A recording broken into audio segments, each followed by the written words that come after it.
Making the switch from career to calling with Mike Yarbrough.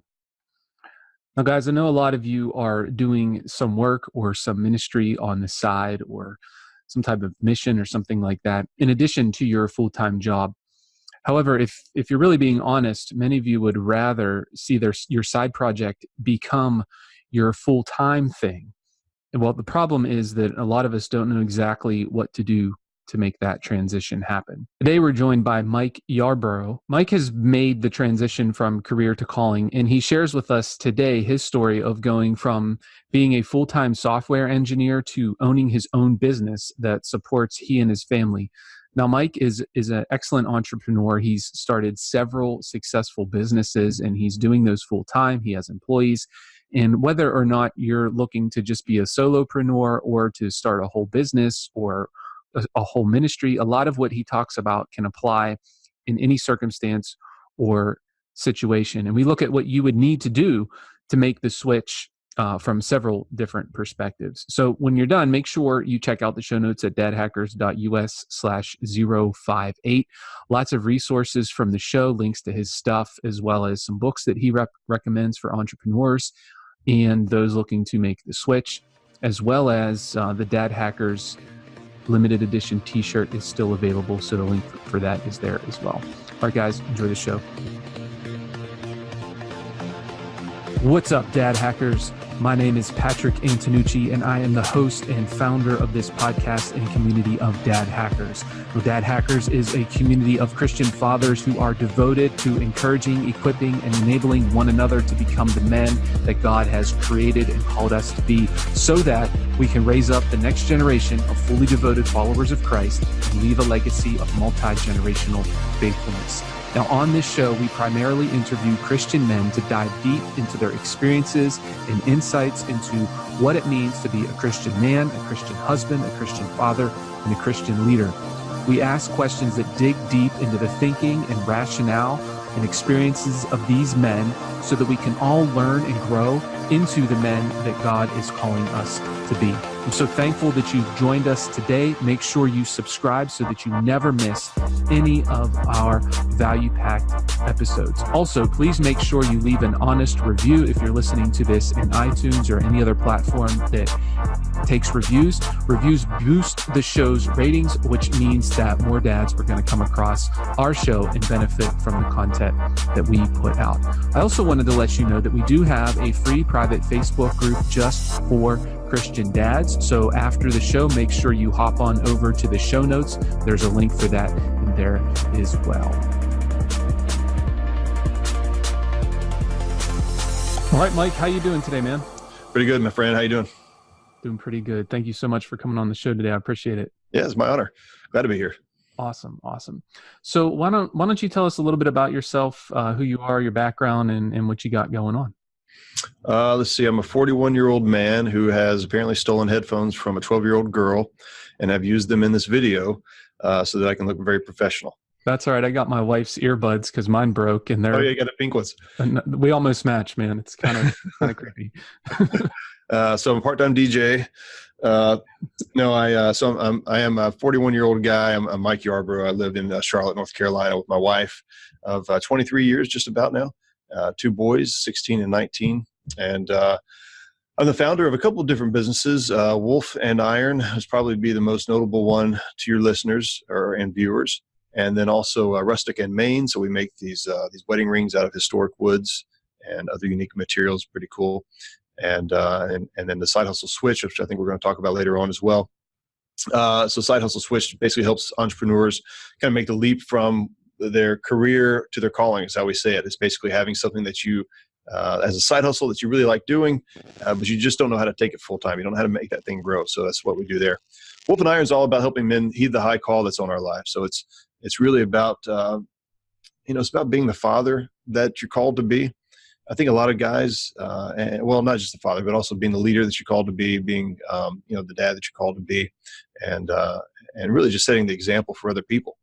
I think a lot of us feel that there's this calling, this kind of thing that wells up in our hearts, especially as we kind of hit our upper 20s, 30s for sure, and we just don't see examples of great men out there like we used to. A lot of us come from fatherless homes like I did. I didn't have a permanent father figure growing up. And we just miss out on a lot of things. And so Wolf and Iron is there to just kind of help build guys up. And so I share some things from my own life. We've got a podcast. That's probably the most popular thing we're doing right now. And a fun thing called Truck Talk Thursday, which is basically just me talking to you, to guys from my truck and, about whatever's on my mind. And that seems to go pretty well. A lot of information is kind of shared sort of informally like that. But we've also got a pretty good sized online community of men that are just fantastic, high caliber guys. And it's a Facebook group. And I don't know what you guys have come to expect from Facebook groups. I know you've got a really strong Facebook group with some good guys out there as well. People will throw questions out there to the men in our Facebook group, and just the caliber of responses is so good. Yeah. I'm just continually impressed, and so I'm just very proud of what we've had an opportunity to kind of put together. That's cool, man. Yeah, I know when a while ago, a couple years back, when Facebook groups first started coming out. Well, I guess it's been several years now, but they were kind of real spammy. Like people go in there and just spam everything. But now that we have some ways to filter things and block stuff and just improve things and those types of things, I think it really has increased the quality of the group. And, if we monitor it and, just kind of go from there, it really creates a really good group. And a lot of guys really benefit from it. I mean, like you said, you throw a question in there and you get a lot of good responses. And sometimes guys are like, I don't even know if I should post this in there. And I'm like, post the question because you'll get answers. Yep. And, so that's cool. I want to touch on this, this concept or this experience of growing up in a fatherless home. A lot of guys in the Dad Hackers community, maybe they didn't grow up necessarily in a fatherless home. Maybe they did, but a lot of them don't have a good father example. Yeah. So I'm just curious, like, how have you, as you now are in the adult years, obviously, and you have kids that are teenagers, how have you kind of navigated not growing up in a home with a father, but now you're a father? You know what I'm saying? Like, what steps have you taken to try to not make that the same mistakes your dad has made? So, one of the things that's been a challenge for me is that a lot of the things that I've kind of picked up on or learned about being a father, I really didn't get when I was in my 20s and in my 30s when my kids were younger. I wish I had. So there's a lot of things that I understand now that I'm in my 40s, even when I was in my late 30s, that I really began to see just the effects of not having a father in my own home, the things I didn't learn, the things that I just sort of, the lessons that I taught myself that weren't necessarily good lessons about how to do life. And those are things that I wish that I had kind of figured out while my kids were young. And so now I'm kind of playing a little bit of catch up. I'm kind of undoing some things with my boys and some things that I wish I'd focused on, earlier on. But I think a lot of it comes down to, you get this understanding. It doesn't matter what age you are, you get this understanding that when you have kids, you've got this serious responsibility in front of you. And you're thinking, how do I live up to that calling? I'm supposed to be a father. I'm supposed to set the example. I'm supposed to have the right answers, those kinds of things. And I think the best things you can do is just look for examples out there. And ideally, you're going to find some guys maybe in your local church. You're going to find some guys that are more mature than you, but kind of like in your peer group, maybe a little bit ahead of you. You're going to find podcasts. You're going to find books and those kinds of things. And so what you want to do is you really want to dig into those things and understand, like, you're going to have some wrong ways of thinking about fatherhood and life just because you kind of raised yourself, and or maybe you got taught some things that weren't right. And so you just got to go to bat for it. And when you do that, though, you're going to experience a lot of personal growth, and your kids are going to see that. There's so much more is caught than taught anyhow. And so your kids are really going to see dad growing and digging in and pursuing things and trying to become a better man. He's not always going to get it right. I don't always get it right. You don't always get it right. No dad on this that's listening to this gets it right all the time. But if your kids can see that you're genuine, not perfect, but genuine, and that you're earnestly trying, that's going to make the world of difference in how they perceive what a father is. Excellent, Mike. Kind of a follow-up question to that is, you mentioned listening to podcasts, I'm sure YouTube videos, blogs, websites, whatever. So much information out there, even in the fatherhood space, even in Christian fatherhood, there's a lot of information out there. What have you kind of done, I guess, to bridge the gap between just gathering information and going toward application or transformation in your life? Do you know what I'm saying? Like we get bombarded with all this information, and a lot of it's like, oh, that's really good. That's great. That's great. And then nothing happens sometimes. Well, and a lot of stuff that we learn too isn't necessarily applicable for our kids at this particular age or whatever stage of fatherhood they might be in. And so, both my kids were born on the autism spectrum, and so we've gone through lots and lots of years of therapy. We spent a lot of money um, to try and kind of figure those things out. We've done a lot of dietary changes, and they've grown up. They're happy. They're successful. They're good. Good boys, and so if you met them now, you probably wouldn't know that they were ever autistic to start with, but it had a lot of challenges with it.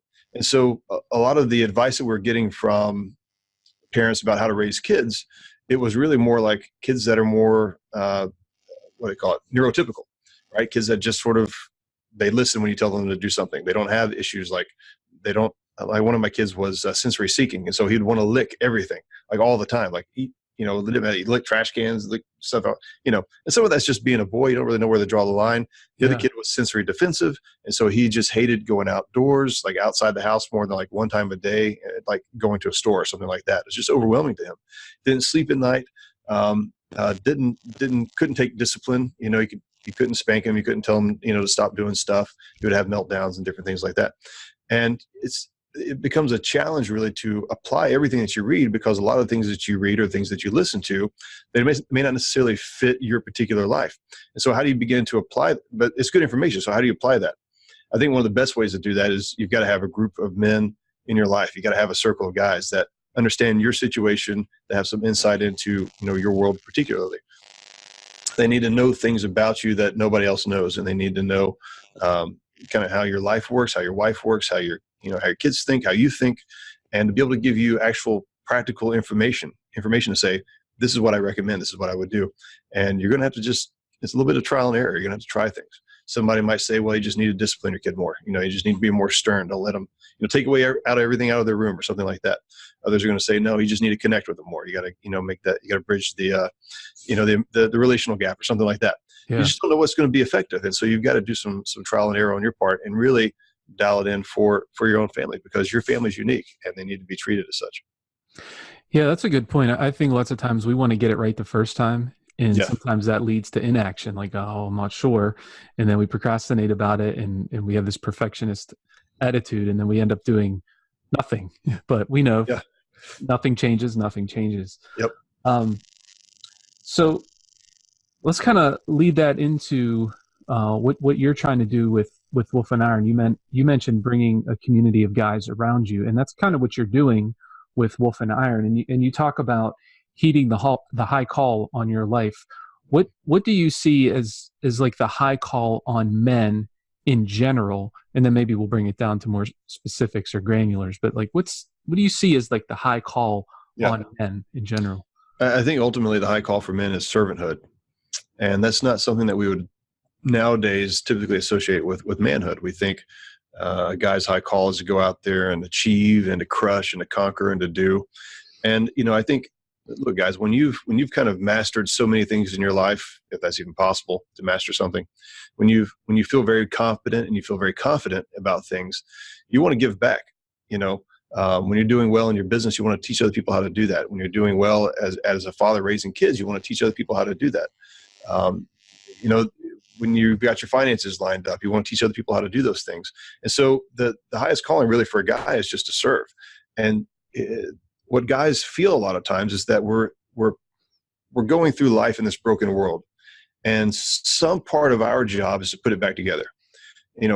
Keep it together, keep it from falling apart worse than it is, but also repair, to restore, to put things together, and and to redeem broken things. You're not going to do that through pride. You're going to do that through humility. You're going to do that through building other people up. As you're kind of climbing the ladder, so to speak, in life, you've got some hands that are reaching back down and pulling some other guys up, and that's really what it's about. That's where you're going to find your fulfillment. And so that's ultimately, I believe that's the high call, and I believe that honors what it means to be a man. I believe that honors our intelligence and our strength. I believe it honors pretty much every virtue that you can think of. And I think it honors God as well for giving us this calling in the first place. Yeah, yeah, definitely being a good steward of what you've been blessed with, your gifts, talents, abilities, and hard work. And I could see that applying to men at any age, even young boys. I mean, you learn something, and then you have the ability to teach someone else. I mean, even a boy that's 7 years old learns how to build a Lego set, can help Yeah. his little brother build something with the Duplos, even. And Right. just don't step on any of them, I guess. Yeah. I saw the second Lego movie. It's made me think about that. Have you seen that yet? No, I haven't. I've been wanting to see that though. Okay, it's pretty good. There's some Duplo action in there and some stepping on of Legos. So no spoilers though. That's all I want to say. Yeah, I probably stepped on some Legos today already myself. My kids all the time, Legos all day. It's good stuff though. I did it a lot when I was young.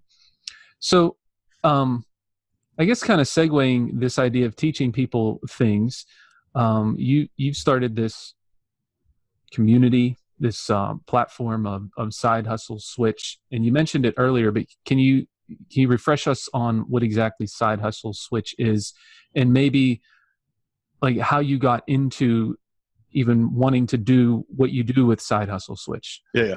So the Side Hustle Switch, it's not a cool new dance move, although it kind of sounds like it. I should come up with something like a shuffle of some kind. Yeah. Yeah, I'll be waiting for the Facebook Live on that one. Yeah, you'll be waiting a long time. So the Side Hustle Switch, basically, it's a term that I've used for. It's basically when you've got a side hustle and it's finally going well, it's taking off, it's doing great things, and you're able to make that leap from your full-time job to your side hustle now becoming your full-time business. And the way this got started was so Rustic in Maine is our main breadwinner, and it's just about 3 years old now, actually. And so we've got, we're a 7-figure business. We've got 20 some odd employees, and, it's just gone crazy good. It's been a fantastic success. Well, a few years ago when I was leaving my full-time job, I used to be a software developer. So I was writing code all day and that kind of stuff. Wolf and Iron actually began first. Then I launched Rustic in Maine. And there's some backstory there, but I won't go into it. But when I was leaving my full-time job, all these people that were coworkers and friends were coming to me and saying, "Mike, how did you do this? Like, how did you actually grow a business on the side like this while you had a full-time job and you've got so many other things going on?" I'd written a book in that time span. I had Wolf and Iron was growing as a community, and different things like that were taking place. So they were just like, "How do you do all this stuff? Like, how do you get a business to grow while you've got a full-time job? I can barely, manage my day." And I began to take note, really. I had actually already began to think about it, but I had began to take note of the things that we were doing well. And I've had an entrepreneurial spirit since I was a kid, but it really kind of manifested when I was probably in my 20s. And I'd had a few startups and things that I didn't really know if they were going to become businesses. I just kind of thought about them as side hustles. But for various reasons, they kind of petered out. Petered out? Is that a word? Petered out? I don't know. There's like all this like Southern slang and words that we use. I don't even have any idea how they're spelled or where they come from. Yeah, anyhow, I know what you mean. So they didn't become businesses, even though they had a lot of really good potential. Mm-hmm. And so I thought, okay, what is happening now that's different then? And I began to realize that there's certain things that we were focused on that allowed us to really grow a business and be successful. Whereas there's a ton of leadership books out there, a ton of business books, a ton of marketing books out there. And a lot of it's just stuff that's just not really relevant while you're in this initial stage of basically just getting a business off the ground and getting some momentum so that you can really grow and then scale and then hire other people and then finally make the leap. And that's just something that we teach now in the Side Hustle Switch course. But we do have a free online community as well, as you mentioned. Yeah, cool, man. I'm curious about how, and I'm sure you go over this a lot in the Side Hustle Switch program, but how did you have the time to grow a business on the side? Because that's where a lot of guys are. They either have an idea or they've already begun taking steps toward that idea, and maybe they're making a little bit of money on the side. Yeah. How did they have that time constraint because they have a full-time job, they probably have duties at church, they have family, and they only have so many hours, just like you did when you were a software developer, to invest in this side hustle. So like what did that look like for you? So I'll tell you guys, I'm not actually a very regimented person. My list, trying to see if I have a list. That surprises me, because to do what you've done, it sounds like you'd have to be very disciplined. Like this is my daily task list. I just kind of jot down, right? It's just random stuff that I got to get done that day. It's not random. That's really not true. I don't want to undersell myself, or however you want to say it. But I'm not a regimented person. I'm not some people I see, they have these planners and they got every 30 minutes of their day planned out and that kind of stuff. I don't do that. What I do is one of the things that I do well is I'm very good at the things that would take a lot of other people more time. So especially things that are technology related, I do very quickly because I've been a developer for a long period of time. Coming up with copy that's a fancy term for marketing words and things like that, writing blog articles, putting things like that together, I can do very quickly because I wrote blogs for a good period of time. And so I work very well in my strengths. And that's one of the things that I've tried to do for quite some time. So understanding what you're good at and really trusting the fact that you suck at other things. And I mean, you may not really suck at it. Like you might be okay at Excel, for example, but you may not be like an Excel wizard. And so that may be something that you should, you're probably not going to get the most bang for your buck out of spending time doing that thing. But a lot of it has to do with just, efficiencies and saying no to other things. When, to kind of give you an example, probably one of the busiest seasons of life was when we had Rustic and Maine was starting. Someone had approached me about writing a book on pocket knives. So Rustic and Maine is just a couple months old. It's kind of getting off the ground. Somebody says, a publisher reaches out and say, hey, we want you to write this book on pocket knives. Would you want to do that? And I'm like, yeah, sure. It'd be fun. And my wife's like, no, you can't do that. You got this whole blog that you're doing in podcast. And I was like, well, I'll pause the podcast and I'll do the book instead. I literally wrote the book behind me. It looks extremely small from the video view, but I wrote a book on pocket knives during my lunch break at work. And so where I was spending time normally doing blog stuff, I just paused writing articles and I just wrote a book instead. And so I used a lot of my time at work. I take an hour, go downstairs to the coffee shop or wherever, go to a restaurant and just, do what I could here and there. Planning a lot of things out. I do think in terms of like, what's my overall kind of my large plan. If I could turn the camera around, I'm not going to do it, but you'd see a couple of boards littered with little sticky notes that just, little things that need to get done, right? And so each day I just kind of go in there and say, what needs to happen today? And I grab a few of those things. And then of course there's stuff that jumps in there as well. And it's just trying to, it's just being efficient. But back to the busy season. So when Rustic was first getting off the ground and trying to write a book, so I'm doing that during my lunch period. I'm getting up at about 4:30 in the morning on some days to do rings, right? And I'm working until about 7:30, 7:45, and then heading off to work. Then I'm writing some book during my lunch break. And then when I get off of work, I'm coming home, having dinner with the family, maybe back out in the shop to make some rings again or do something along those lines. But then boundaries as well. Like I didn't work on Sundays. I didn't work every night of the week because I didn't want to get burned out. It's really just about saying no to a lot of things. I mean, everybody's got the same 24 hours in a day. The only thing that I try to get good, consistent sleep, and I try to stick to whatever boundaries that I've set up for myself.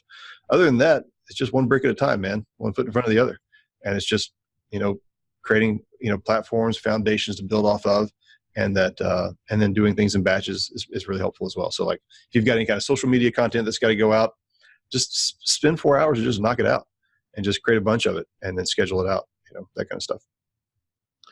Yeah, that's good. Two things that I'm kind of drawing from what you just said there is, number one, you probably have some times in your day, like you had your lunch break.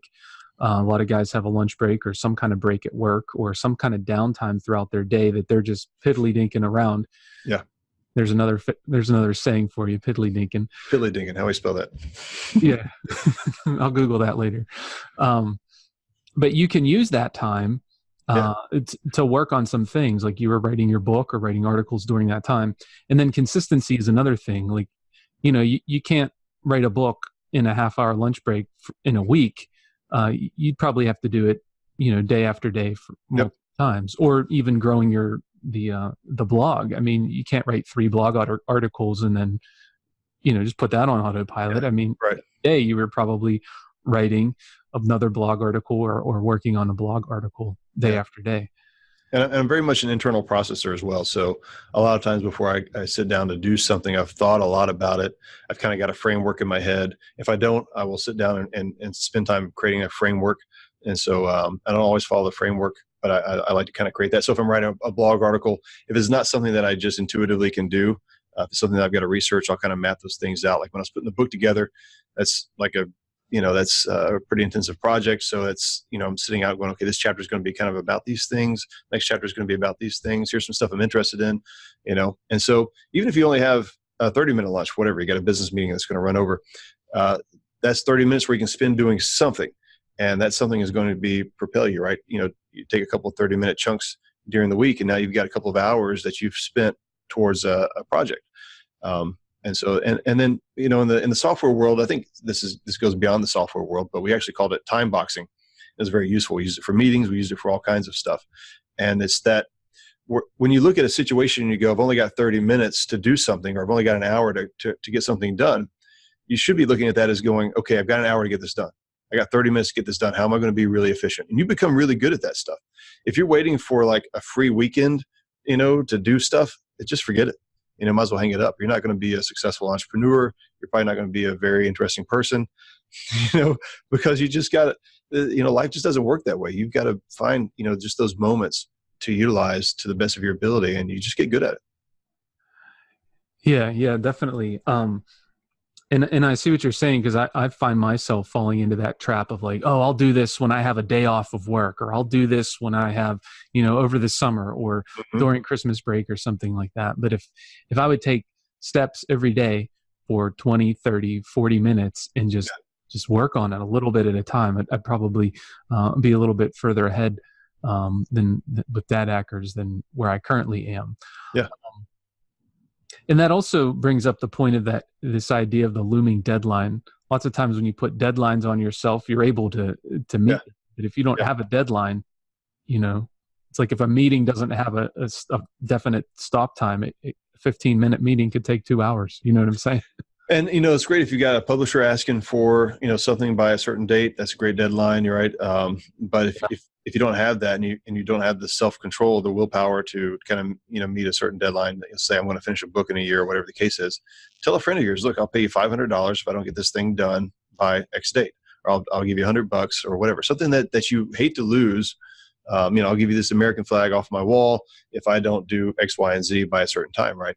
And, that's whatever you need to feel like there's some pressure there to get something accomplished. Otherwise, all the other things are going to just slip in and take place. Guys, I wanted to let you know that we have a limited edition Dad Hackers vintage sport t-shirt that is now available. This is great. This is our first piece of merchandise for Dad Hackers. A lot of you guys have asked for t-shirts or something from Dad Hackers. Well, now's your chance. Now, this one is extra special because not only is it the first one, but it will only be available for purchase for a short amount of time. I'm only making this available until we hit 1,000 members in our Dad Hackers Facebook group. At the time of this recording, we're nearing 900, so it's not going to be up for too much longer. And I wanted to make something special for all of you who joined the group in its beginning stages and have been listening to the podcast, in its early days. There will be a lot more to come in the months and years ahead with Dad Hackers, but I wanted you all to be able to have something unique. You can check out the shirt at dadhackers.us/shirt, or just look for a link in the show notes of this episode. As you work with entrepreneurs, do you mentioned this idea of not having the self-discipline, or this problem of not having the self-discipline. Do you see common threads of struggles that men typically have whenever they're trying to be entrepreneurial or trying to even make the side hustle switch? What are some things you see guys struggling with? So there's self-doubt that creeps in quite a bit for guys. I don't know if it's worse in our day and age. I want to say it probably is than it used to be. I think a lot of it comes from us not being tested in many areas in life. And so we don't know if we have what it takes to be a business owner. We don't know if we have what it takes to be a leader. When we have kids, for example, like we've never raised anything in our life. In most cases, we've never raised a plant. We've never raised a dog, and then all of a sudden we got kids and we're supposed to do that, right? I mean, are you kidding me? So I mean, the same thing. And we don't think about it like that, but that's what happens, kind of like internally in our soul. Something says, "I don't know if I can do this," and so we just procrastinate. We kind of put it off. We say, "I don't know if this is going to happen or not," and it looks like excuses. It just looks like procrastination. So I do see that, and I think that's pretty common in guys. And the best way to get over that is, well, I think there's two ways. One is to you've got to get your worldview and your values solidified. We've got something called, it's kind of like a mini course called Finding Your Purpose over on Side Hustle Switch. And the whole goal of this is to help you identify the things that you're going to really find fulfillment in, ultimately to find your purpose. And, but one of the pieces that we start with is just getting your worldview right. And the worldview has to say, I'm made for something intentional. I'm here for a reason.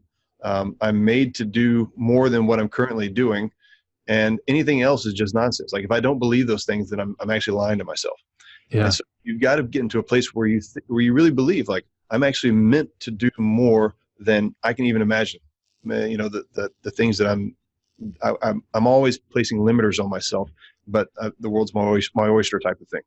And I think that comes from a worldview that includes God as a creator, us as his children that he loves and wants to give us good things.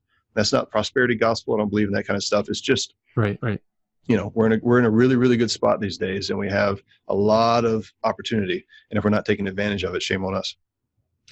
Yeah, it makes me think of a couple of things from a biblical standpoint. That we're made in God's image, so we definitely have intrinsic value and worth that comes prepackaged in us. And then in Ephesians chapter 2, it talks about how God created us in Christ Jesus for good works. And that's actually one of the verses that kind of guides me, is knowing that God has created me for a purpose. And that's definitely a higher calling. And I mean, there's something he has for me to do, and he's given me a family. And so I know part of that is my responsibility as a husband and as a father. And then I have this heart for becoming the best that I can in those areas, and bringing as many guys with me as I possibly can. Yeah, exactly.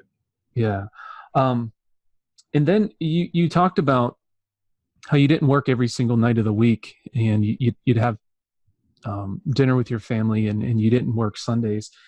And so, like, how do you balance, if that word is even appropriate, trying to make that side hustle switch when you have to invest some serious time in order for this thing to take off, but also you don't want to lose your family even in the short run, and you don't want to sacrifice that? Is it an either or is there like this third option that I'm not even thinking of, or how do we navigate that? Yeah, I think part of this comes back to those kind of the time boxing thing, and saying, I'm going to do this for a period of time, but I'm not going to do this indefinitely. I'm not going to just do my side hustle thing for like the next 10 years or something like that, because that's just not healthy.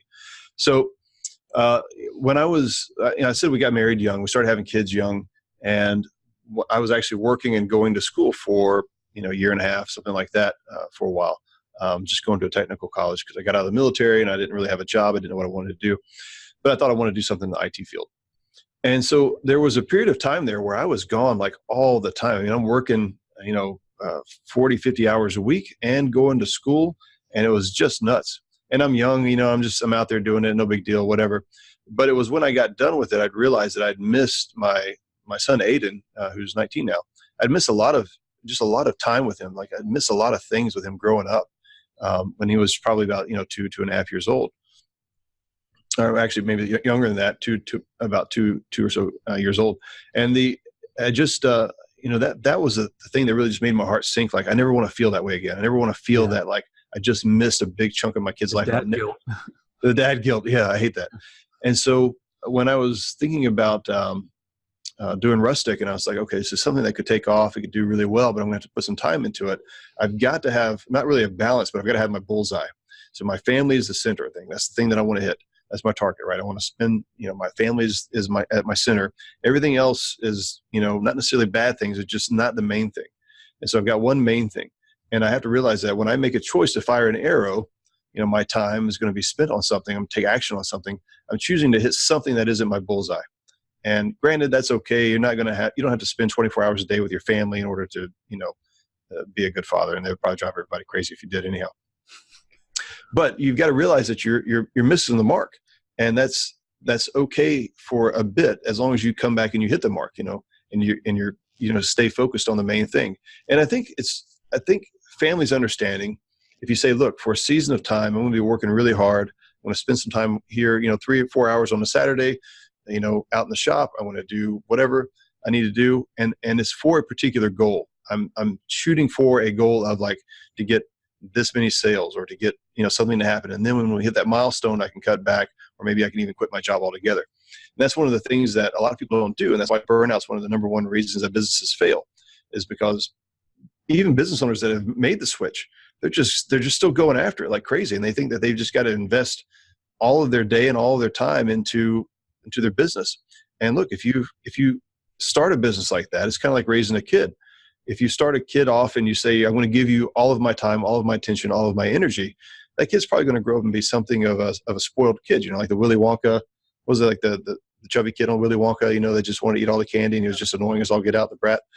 So you don't want to raise a Willy Wonka kid. You want to raise strong kids that understand boundaries and things like that. Same is true for your business. Your business has got to have boundaries on it. And you got to start those boundaries at the very beginning and say, I'm building this thing for myself or for particular reasons, so that I can hit my target better than I ever have before.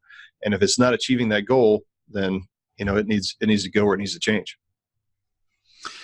Yeah, I can really hear through what you're saying is really have your priorities straight. And I would see having a high degree of communication, particularly with your wife and with your children, about what you're doing, what your intentions are, what your goals are, what your vision is, and how they all fit into that, and how you're not going to ever let them go, or ever going to sacrifice them for this side hustle vision that you have there. And the challenge is actually following through with that. Or at least it was a challenge for me. I think it's a challenge for most guys. You got something that you're excited, but it's kind of like hunting season, right? Hunting season only comes around so often. You're like, okay, I got to get out there. Oh, it rained this last weekend, so I couldn't go out, or something happened, and so I'm going to go out this weekend, but it's not the weekend that you planned, and your wife had something else planned, and your kids had something else planned, but you just go anyhow. We tend to just follow our passions, especially entrepreneurs. We're the worst at it. And we get excited about a business. We think if we just work really, really hard in it, we spend more time in it, everybody will understand it's going to be worth it in the long run.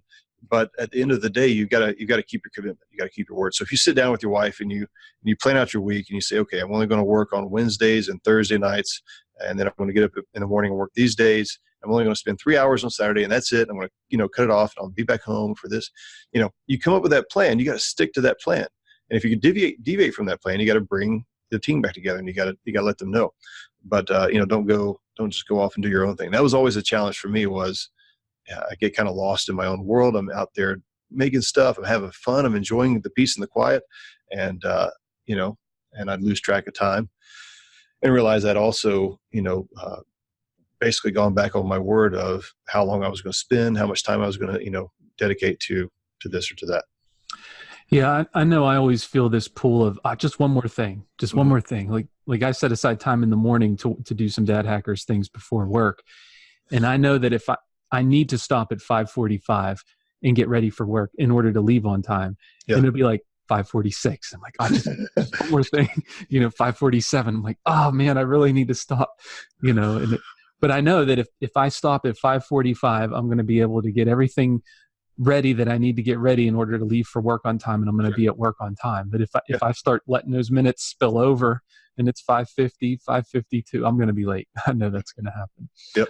But one kind of last question on this whole side hustle switch, and we could talk for hours about this, but let's say, just for example, we have a guy that has an idea, and he's taken some steps forward toward pursuing his side hustle. It's not fully developed in the sense that it's at the place where he can make the actual switch. But what are some steps, or what are some pieces of advice that you would give to this guy that would help him be able to make that side hustle switch to doing it full time within, let's say, a year from now? I mean, is there some general principles or practices that kind of apply to most situations? Yep, definitely. So the main thing you need to focus on we get very distracted very easily. We think we need content, we need followers, we need all these different things. What you really need at the very beginning is sales. Actually, what you need for the entirety of your business is sales. And that's the thing that a lot of times we don't spend a lot of time focusing on, because most of us are not salesmen. We feel kind of weird about pushing our own stuff unless we're like totally type A personality and we absolutely believe in what we're doing, and everybody needs it. Everybody's got to buy it. Yeah. And it becomes kind of a sales can feel awkward. But you got to realize that in order to get momentum in your business, in order to have money to expand it, to grow it, to have, even just do advertisements and get the word out, you've got to have income. So you've got to have some sales going on. And so that's the first thing you need to focus on is, how do I get sales and get some serious sales? Get so many sales where I'm just scared that I can't fulfill all the sales, right? That's really where you want to get to. And once you're doing that and it's profitable, then you need to think about, how do I bring somebody else on to kind of do some of the things that I'm doing, but that probably aren't the best use of my time. So for example, for the Dad Hackers, for podcasts, all that stuff, you probably do the vast majority of the things I would imagine. And, but there are other people out there who can schedule interviews for you. There are other people out there who can find guests for you. There are other people who can do, publish your articles for you. They can publish podcasts. They can do editing and all this kind of stuff, right?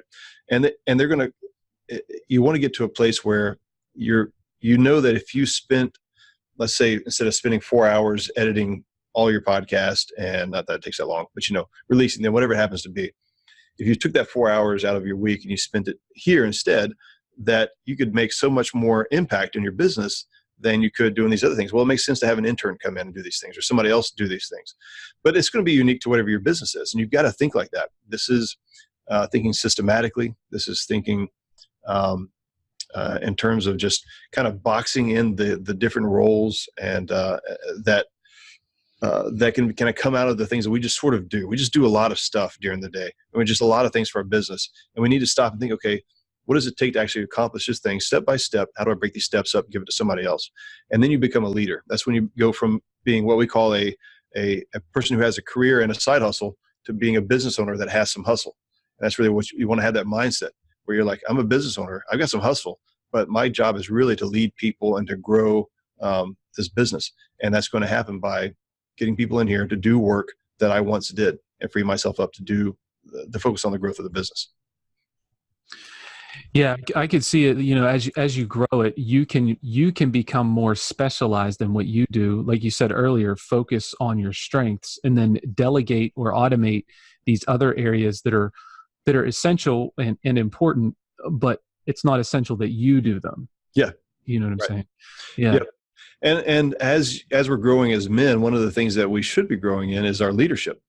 It's our ability to not be a douchey boss and tell everybody, here's how you're going to get things done and do it my way, but to be a leader who really brings people out, brings the best out of people, and really asks them, like, I want you to be excited about this. I want you to be a part of this thing. And I believe that you can do this, bring your best. And you really drawing that out of people, and then also giving them expectations and stuff like that along the way. But you're going to get good at that. So you're going to start that with your family. That's really where it should begin. Ideally, is you begin that with your family. A lot of times you get recognized for having some leadership capabilities. Just kind of comes out, just kind of oozes out of you as a man. And maybe you'll get called at work to start leading teams. Don't shy away from that. Even if you've got side projects, you want to find ways to lead and to show up, mentor, that kind of stuff. And because it's going to help you out a lot as you become more entrepreneurial minded and you want to launch your own thing. You've got some experience, being in that leadership position where a lot of times it's not about producing. It's not about getting the product out. A lot of times it's just about simply managing the team and keeping people moving forward, which is a lot of what being an entrepreneur is. Awesome, man. So as we begin to wrap up here, Mike, what's the best way for people to get in touch with you or get connected with what you're doing, whether it's Rustic and Maine or Wolf and Iron or the Side Hustle Switch? And could you maybe tell us a little bit more detail about what this Side Hustle Switch program is as well, if somebody wants to take you up on that? Yep, sure. You can go to wolfandiron.com and you can connect with me there. Feel free to shoot an email there. If you happen to go to rusticandmaine.com or sidehustleswitch.com, any of those are fine. You'll be able to connect with me, any of those. But Wolf and Iron is probably my main channel. That's more of my personal mission and stuff that I'm doing. But you'll find me there. The Side Hustle Switch is a 5-week course. And it's also an online community. So we've got a free Facebook group, which is awesome, but we've also got a paid a community that you jump into when you become a paid course subscriber. And so it's a 5-week course. We basically go through, I don't have all the modules in front of me right now, but basically how to think like an entrepreneur. We go through marketing, we go through sales, how to create products that actually sell and scale well. We got checklists and stuff like that you need to be going through and saying like, okay, I've got this product out there. Does it scale? Does it sell? Do I have profit? Those kinds of things. We talk about even things that are probably maybe for some people are 6 months, a year and a half down the road, but like actually making the leap. What are the legal things you need to think about? How much money do you need to be bringing in your business before you can make the leap? How do you calculate, the amount of money revenue that the business needs to be bringing in before you make the leap? Those kinds of things. And so we've got that. We've got the community. We also do calls along with this. So right now, the way it's set up is that once you get access to the course, you can just run through it if you want to all in a weekend. I don't recommend that because there's a lot of information there. Yeah. I recommend just going through it week by week. But we're going to have calls set up, basically 3 calls throughout the duration of a class, basically. And we kind of enroll people as a sort of a class to get people together. One of the things that's really cool is that you'll get people in your class. We'll get them on a Zoom call, and everybody's just sharing different ideas. They're at different stages with their businesses, but they're all asking questions. And there's so much, somebody might be doing lawn care and another person might be trying to sell art. And the lawn care guy will say something that inspires the artist, in terms of marketing, right? Or vice versa. And it's just having that collaborative sort of environment that's just really, really good. And it just gives you that momentum like that, man, I can do this. Like other people are doing this. This is happening. And you don't feel alone. So there's just a lot of really cool things about it. And we're growing all the time. We want to do specialized courses for people that are just getting started, like a kind of a startup to stand out type of thing.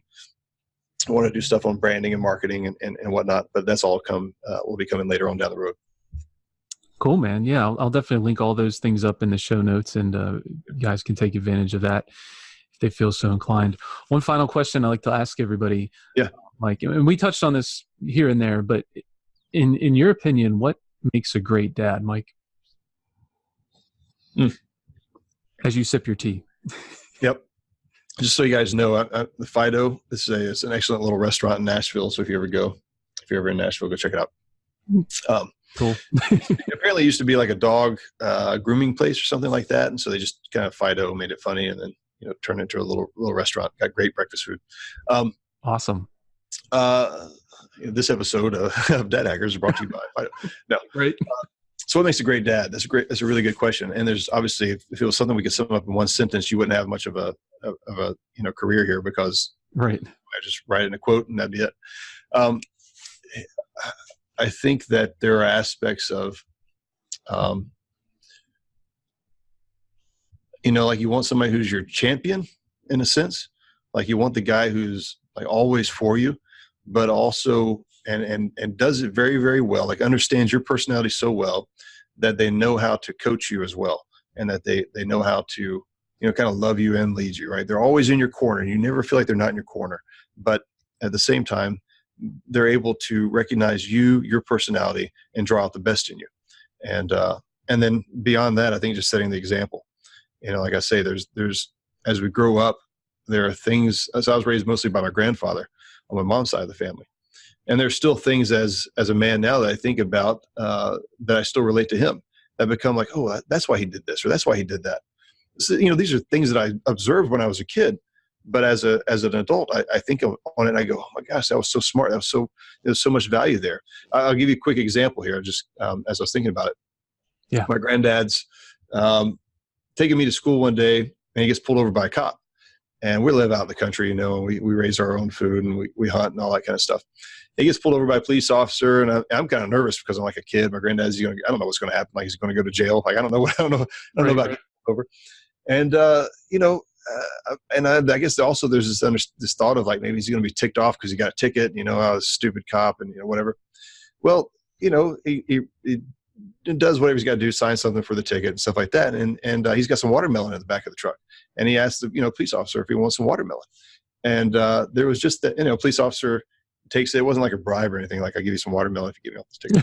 At least I don't think. I'm not asking him about it. Yeah. But it was just that sense of like, man, like in the moment, he's still caring about this guy who could be his neighbor, don't really, know him from anybody else. Mm-hmm. But he's like, hey, he just wants to do good, right? Even in the midst of his own failure, in a sense, right? Speeding when he shouldn't have been. He wants to do good. And I think it's just setting those examples, even when you just got to realize your kids are always watching you. Somebody's always watching. They're always looking for somebody to have that lesson in their mind. And, let it be you. Let it be you. And so I think somebody who shows up as a champion, but is also a really good coach, but then just sets the example in so many ways that you couldn't write them all down. Awesome, man. I really appreciate that example. I like that story of your grandpap getting pulled over. But yeah, thank you so much for coming on the show today, Mike. I appreciate you taking the time out of your day, and I appreciate your words of wisdom and your insight and your experience. And I know the guys will as well as they listen to this. So thank you so much. Patrick, it's been a great conversation, man. You asked some great questions, and I just love your heart that you have for dads and what you're doing over. It's just so necessary, so needed. Some people probably wonder, like, with Wolf and Iron, and then you got Dad Hackers, and you got Order of Man, you got all these other things out there. Art of Manliness, obviously. You got so many different things out there. Are we like all in competition? Like, I got to shut Dad Hackers down. I got to crush these guys so that Wolf and Iron can rise up. I don't think about it like that, because there's. No, well, you're going to torch my place. Yeah, I think there's just so many men out there, and we need. Yeah. There's such a need for guides out there. We all need guides, and sometimes it's going to come in the form of Wolf and Iron, what we've got going on, and sometimes it's going to come in the form of what you're doing. And it's just there really can't be enough guys out there that are doing it well. That's really why we're on this mission in the first place. And so I'm excited about what you're doing, man. I look forward to seeing it grow. Yeah, man. Thank you. And like you said, like some guys are going to resonate with what you're doing more than with what I'm doing. And some guys are going to resonate more with what I got going on than with what you have going on. And then other guys are going to resonate with somebody else. But the important thing is that there's something there, somebody pulling guys together, facilitating things, leading things, guiding things. It's so needed today, just like you said.